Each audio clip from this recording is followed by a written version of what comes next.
Hello' everyone, মই গৈছিলোঁ অকণমান শ্বপিং কৰিবলৈ। যিহেতু আমি বহুত জল্দি অসমলৈ আহি আছোঁ, সেয়েহে গুণগুণৰ কাৰণে কিবাকিবি অকণমান ল'বলগীয়া আছিলে। ভাবিলোঁ মই শ্বপিংটো কৰি আহোঁ, আৰু মই গৈছিলোঁ অকলে। 2 বছৰ পিছত গুণগুণক এৰি এনেকৈ অকলে শ্বপিঙলৈ গৈছিলোঁ। তাইক এৰি 2 বছৰ হ'ল, যেতিয়াৰ পৰা তাই জন্ম হৈছে মই তেনেকৈ এৰি ক'তো যোৱাই নাছিলোঁ। আৰু তাই যিহেতু গ্ৰেপছ খাই ভাল পায়, সেইকাৰণে মই তাইৰ কাৰণে গ্ৰেপছো লৈ আহিছিলোঁ। আৰু ঘৰ আহি পায়ে মই বনাইছোঁ আম পান্না। মছলাটো মই আগতে ৰেডি কৰি থৈছিলোঁ, আহি জাষ্ট পানী মিক্স কৰিছোঁ, কাৰণ বেংগলৰত বহুত বেছি গৰম পৰিছে।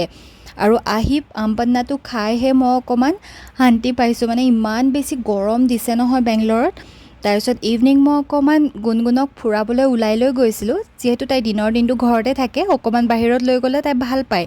আৰু গুণগুণক দেখিছে নহয়, তাই অক্ষয় কুমাৰৰ নিচিনা ষ্টাইল মাৰি একেবাৰে বেডমিণ্টন খেলাত লাগি গৈছে। আৰু তাই বেডমিণ্টন খেলিব নাজানো কিয় ইমান ভাল পায় নহয়, দেখিলেই খেলিব বিচাৰে।